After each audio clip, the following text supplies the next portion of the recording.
Good morning. First and foremost, I'd like to thank Jen for this opportunity to present to you. I'm Craig Weiss, and I will be presenting on cosmetic claims. Today I'm going to discuss why we make claims. I'm going to discuss a little bit about safety claims. I'm not going to go into depth on any one of these subjects because each one of these subjects could be an hour or two, but I will discuss efficacy claims, both subjective efficacy claims and objective efficacy claims. I'm going to give you some examples of claims, and I'm going to do some label review. What I've done over the years is call this the Hall of Shame. So, why do we make claims? We want to inform our customers, obviously. We need to stay competitive. And by staying competitive, I mean sell more product. Safety claims are probably the most economical claim you can make because you have to do safety testing anyway. So you might as well get a little more bang for your buck by being able to use those safety studies to create claims. I'm sure you've all seen dermatologist tested. Well, typically dermatologist tested is a human repeated insult patch test or an in-use study where a dermatologist reviews the reports or does the grading and signs off on the report. Hypoallergenic, there's a lot of people saying hypoallergenic is a lot of different things. I like to use something with little regulatory underpinnings. At one time, the agency or the FDA allowed for the term hypoallergenic if an RPT was done with 200 subjects and there were no reactions. Safe for contact lens users or ophthalmologist tested is typically supported by a safety and use study of a couple of weeks, sometimes 2, sometimes 4, monitored by an ophthalmologist. Physician tested is just an in-use study monitored by a physician. Pediatrician testing, again, is an in-use study of children that is monitored by a pediatrician. Now we're going to move into cosmetic efficacy claims and how you support them. There's lots of different claims out there that really don't need anything more than a formulation type claim. In other words, a product contains aloe. You can make that claim if it's in there. Contains honey, a natural humectant.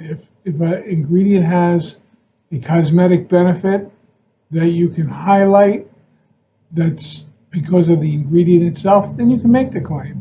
Oil-free, for example. If you don't have any oil in the product, you can make the claim. Then there are performance-based claims, things like hypoallergenic, dermatologist tested, ophthalmologist tested, suitable for contact lens wearers, which we discussed earlier in this presentation. Those are safety-based. Then you have things like instantly boosts hydration by over whatever percentage. That would be a subjective performance claim, and I will get to subjective objective later. Then you have things like in 2 weeks, consumers perceived a 74% decrease in fine lines and wrinkles. That would be a subjective-based claim.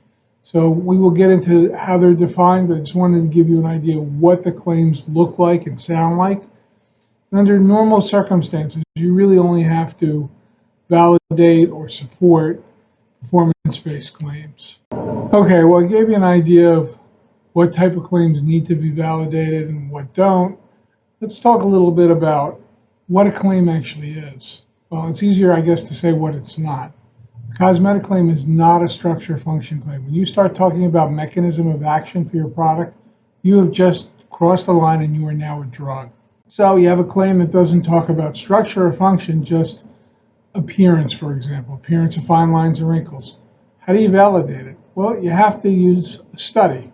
We call them efficacy studies, call them claim support studies, however you want to call it. You have to have a study. The advertising of these claims are regulated by the FTC. The difference between the FTC and the FDA, the big difference is the FDA has to go through AG's office in order to get prosecution.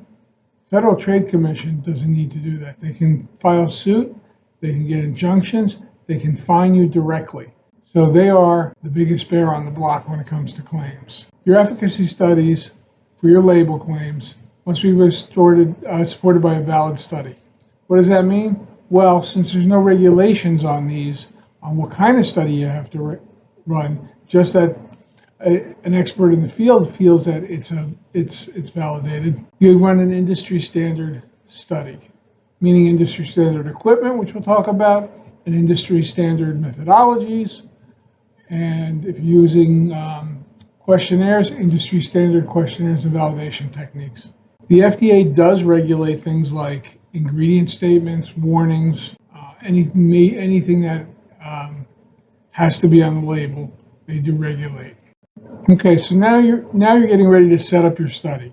What do you need to prove? You need to prove that you have statistical significance. In other words, the data, if you're producing numbers, whether it be by questionnaire or whether it be by bioinstrumentation or expert clinical grading, you have to prove that it is a real difference, and that requires statistical significance. Statisticians measure that with lots of different methods. There's a couple listed on the slide. And as importantly, you have to prove clinical relevance. Can the changes made by the product be seen? In other words, is it clinically relevant? Can the subject who's using the product see it? You need both of these in order to make that claim, and if you're challenged, to support the fact that you have the data you need to make the claim.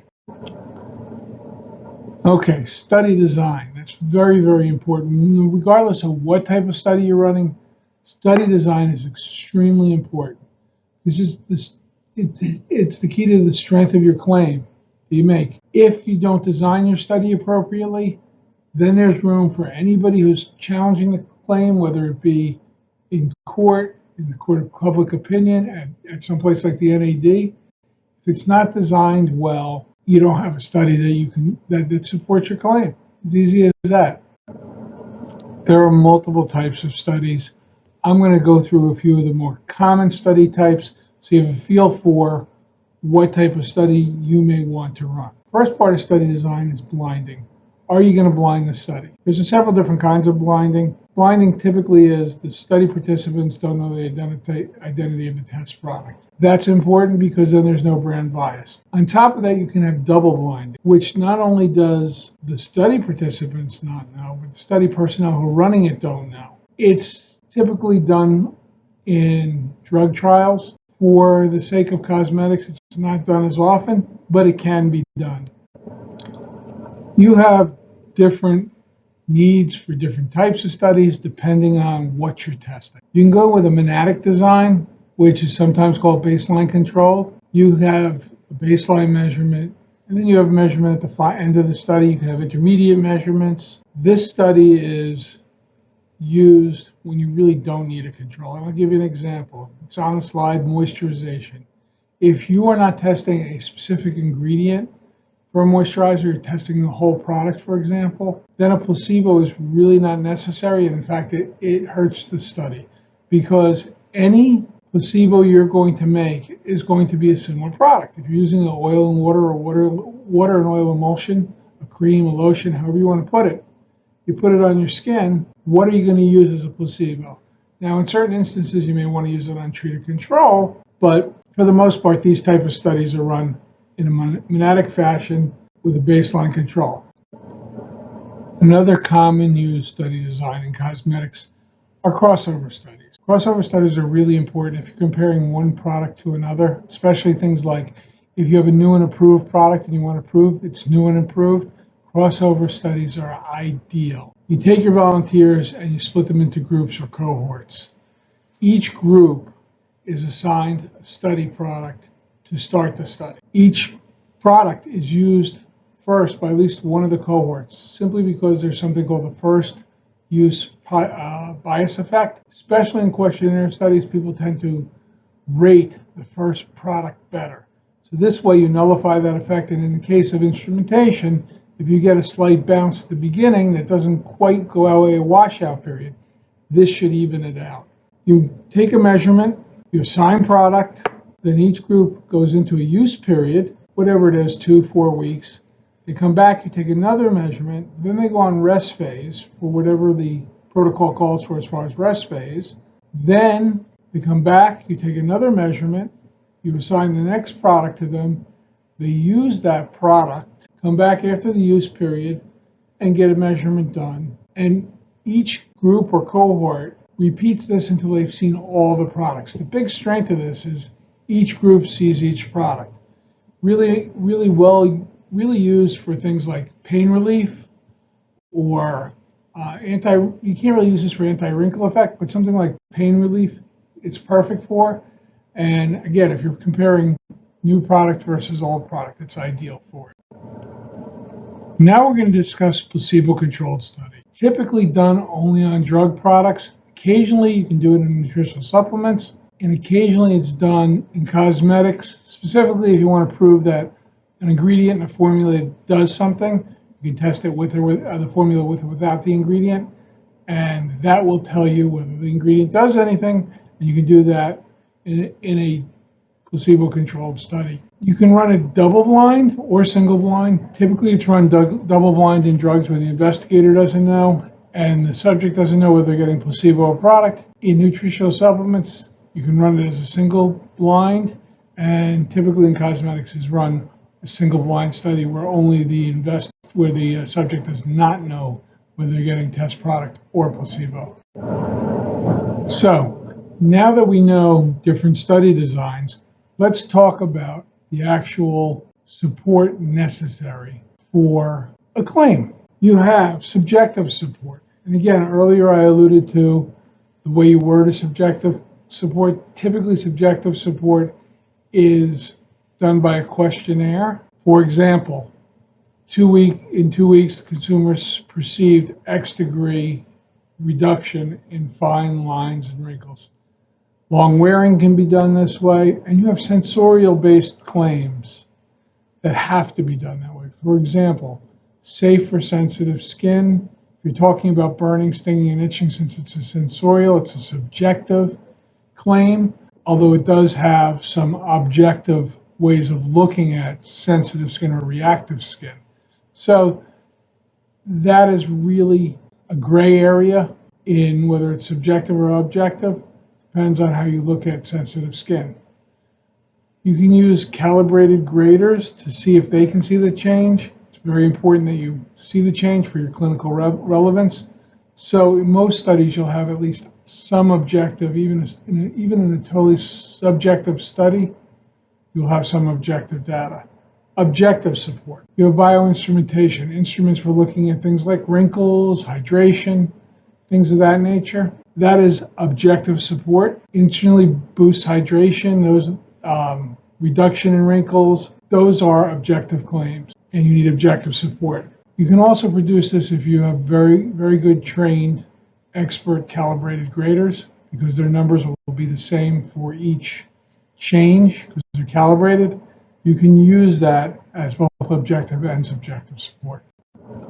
I alluded to bioinstrumentation, so let's talk a little bit about bioinstrumentation. I won't take a lot of time on this, but it's important that you understand what each instrument does. For moisturization, you have things like capacitance and conductance instruments. These are really good for testing humectant-based products, in other words, products that instill moisture into the skin. You have things like the Novometer, the corneometer, the moisture meter. I'm sure there's others out there.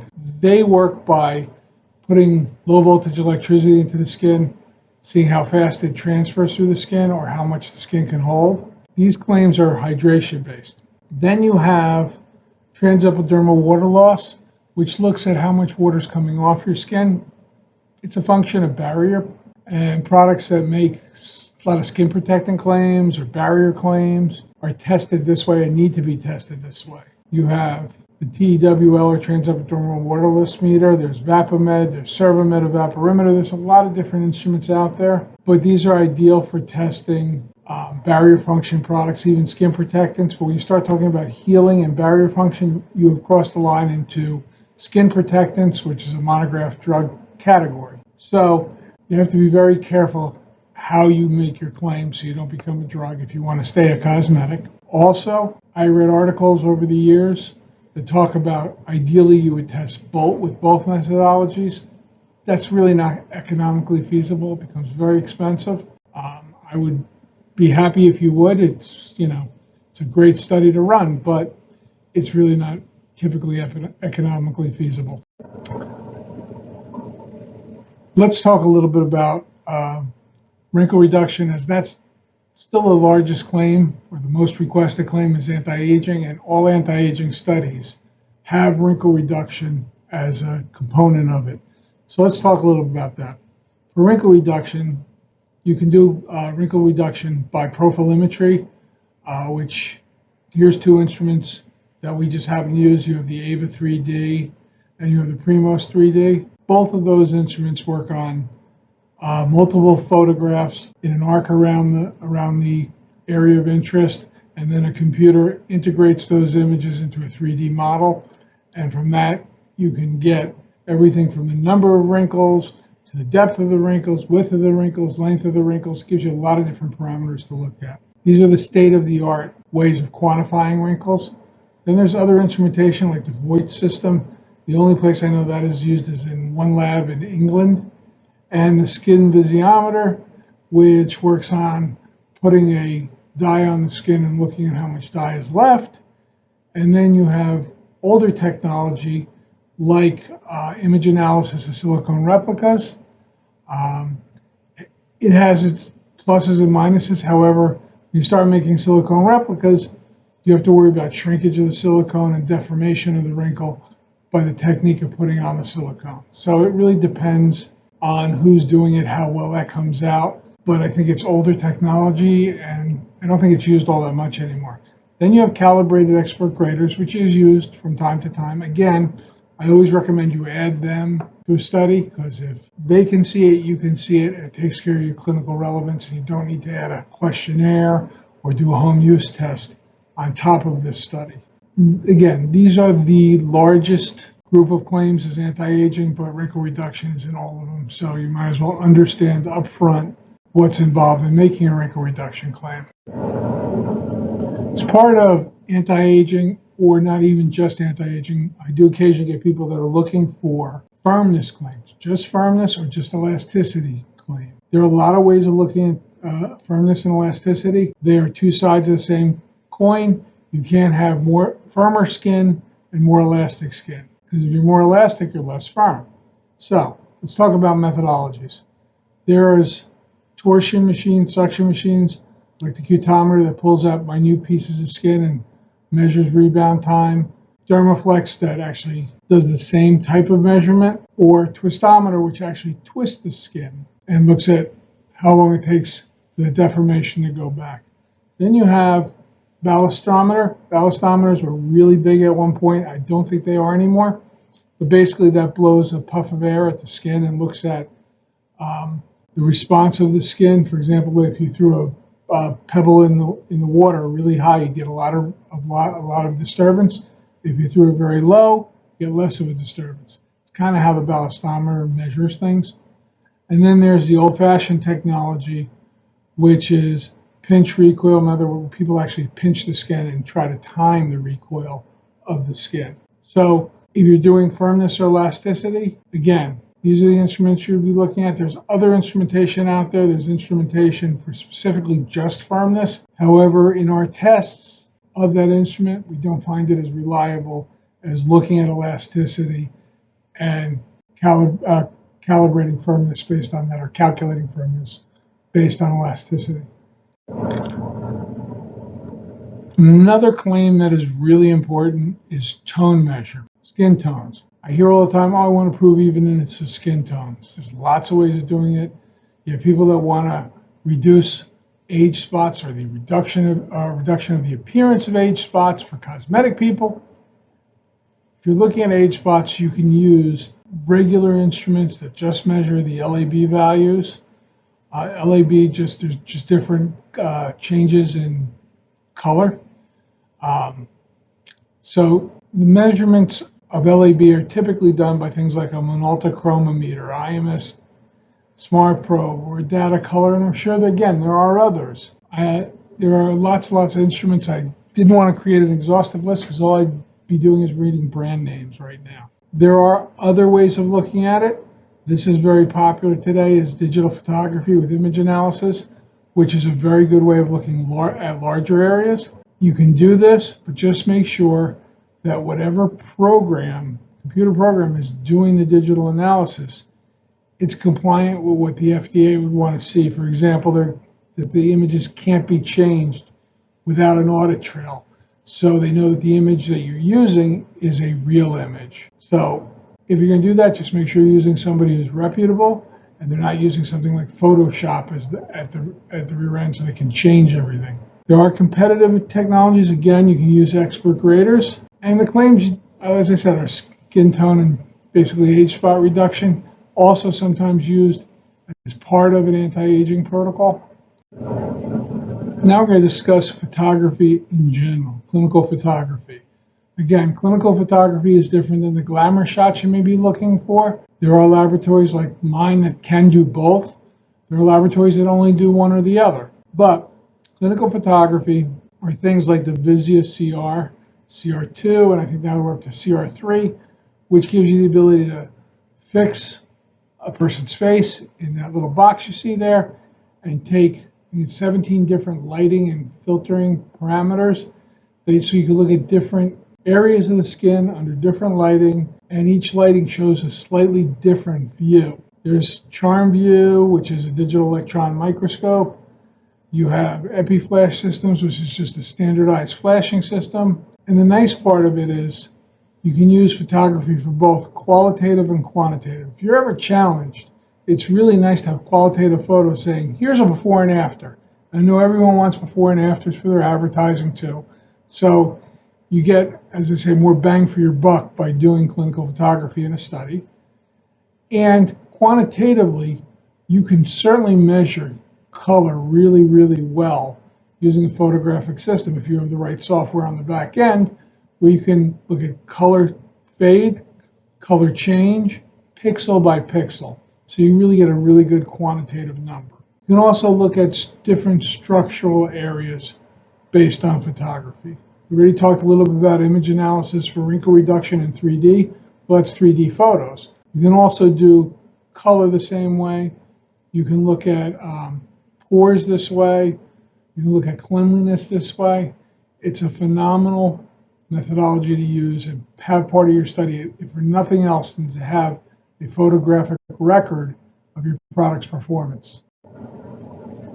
Now I'm going to talk a little bit about subjective claims. As I said earlier, anything that has a sensation, a skin sensation, a smell, a feel, burning, stinging, and itching, those are all organoleptic, so they're subjective because they're sensory. Then you have subjective claims based on questionnaires. Typically, it's a benefit, positive benefit statement with the 5 or 7 boxes about agreeing, disagreeing. These have to be worded as weaker claims because you can't give a real percentage. You can talk about a percentage of the panel and what they felt. It's very helpful to have both subjective and objective as claim support, but it may not be economically feasible. All right, now let's talk about actual claims. I just picked products at random, took some pictures. Some of these pictures are fairly old, so I do apologize. But on this particular product, it talks about being hypoallergenic. To my way of thinking, that's our HREPT of 200 subjects with no reactions. Or an in-use study when you talk about sensitive skin. You can also run a quote-unquote sensitive skin panel, REPT. For the most part, you lose part of the sensitive skin definition when you do that, because the definition of burning, stinging, and itching that may or may not be accompanied by a visible reaction is lost, because if you have multiple patches on someone's back, which is how a patch test is run, how are they going to be able to define which one is burning, stinging, and itching? So if you're doing something that talks about burning, stinging, and itching, HREPT is not the ideal method. But you can do a sensitive skin REPT. It talks about moisturization. Now, I'm not going to go through the ingredients, all of them, but it does say dimethicone now as its active ingredient. So dimethicone is more of an occlusive. It's not a humectant. It blocks the pores. So ideally, you would do TEWL, but you could do TEWL and or the conductance type measures that we talked about earlier. Here's 2 products that look virtually identical. You have a branded product and an unbranded product. The claims are reducing age spots. We already talked about using a chromometer for that.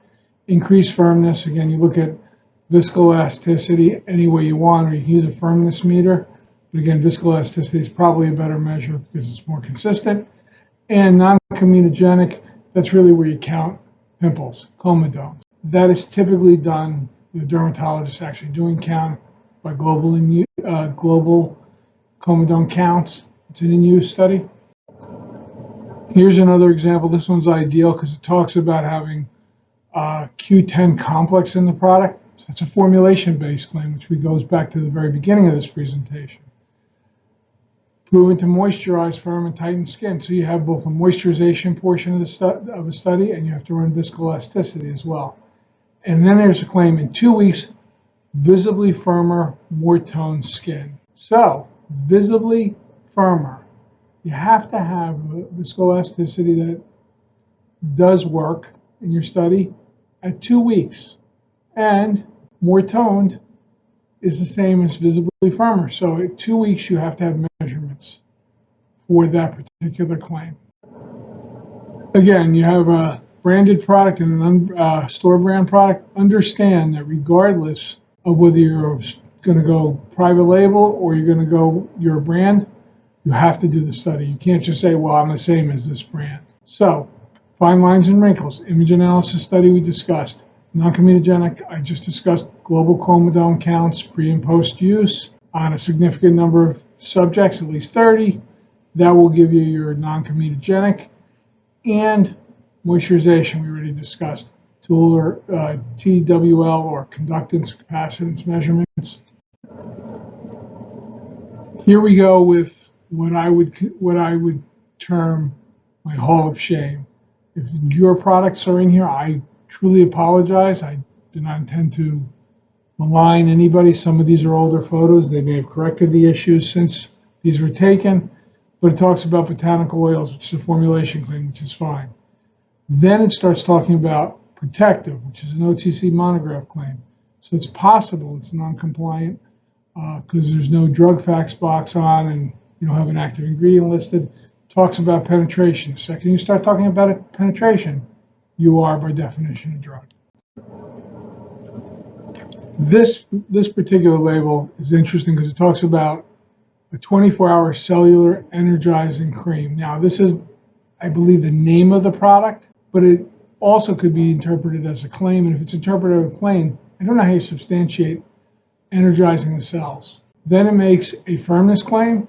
So you'd have to run a viscoelasticity or a firmness study. It talks about cellular renewal. There are studies like the diallyl chloride cellular renewal study that will give you evidence of increased cellular renewal, but you have to run them if you're going to make that kind of claim. This label is this is a very old photo. First off, just want to let you know in front that I don't know if this is still sold, but it makes an anti-wrinkle claim. Anti-anything is really not a claim that every regulator will allow you to make because it's not an appearance claim. It's saying it's anti-wrinkle. It stops wrinkling. That's a structure function claim. It's a drug. Not every regulator looks at it like that. Not every jurisdiction, not even every regulator in a single jurisdiction. But understand that anti-anything can get you into trouble. Results in minutes. That means you'd have to have an evaluation of those wrinkles in minutes. But here's what really, really upsets me about this label. It talks about the 3 anti-aging technologies of GABA, matrixyl, and hyaluronic acid. Wrinkle reduction claims can't be made based solely on ingredients. You're really talking about reduction of wrinkles. Even if each ingredient has a great record for it, you're not testing the final formulation, and many regulators would say you need to test the final formulation for a claim like that. This label is one of my all-time favorites. It talks about detoxifying for a bubble bath. I'm not quite sure if you can support a claim of detoxifying without making it a drug, even if you could support it. Draws out impurities. Again, definitely not a cosmetic claim, and I'm not even sure how you'd support that claim. And restores lost minerals is either a supplement, nutritional supplement claim, if you're going to drink the bubble bath, or it is a drug claim. This label I include only because it says anti-cellulite. The FTC takes a very, very, very jaundiced view on any anti-cellulite claim, even if it's not as bold and upfront as anti-cellulite cream. Even if you're talking about the appearance of cellulite, they really look deeply into these. Every few years, you'll see a bunch of regulatory letters come from the FTC on anti-cellulite products. And this one also talks about retinol and vitamin K, which are formulation-based claims, which are fine. This product is absolutely amazing. If you take a look at the first image, it talks about 37 skin conditions this will work for. Those are all drug claims. That's why I said possible drug claim, drug claim, drug claim. That's pretty much it. But it does also talk about renews skin. Again, you'd have to look at cellular renewal studies like the danzyl chloride cellular renewal study. Here's my contact information. I apologize for not being able to do this live and having to record it. Unfortunately, that was not an option for me today. If you have any questions, you can send them to Jen and she'll forward them to me, or you can send them to me directly and I will try to answer them as quickly as I can. I hope you enjoyed this presentation and have a good rest of your seminar.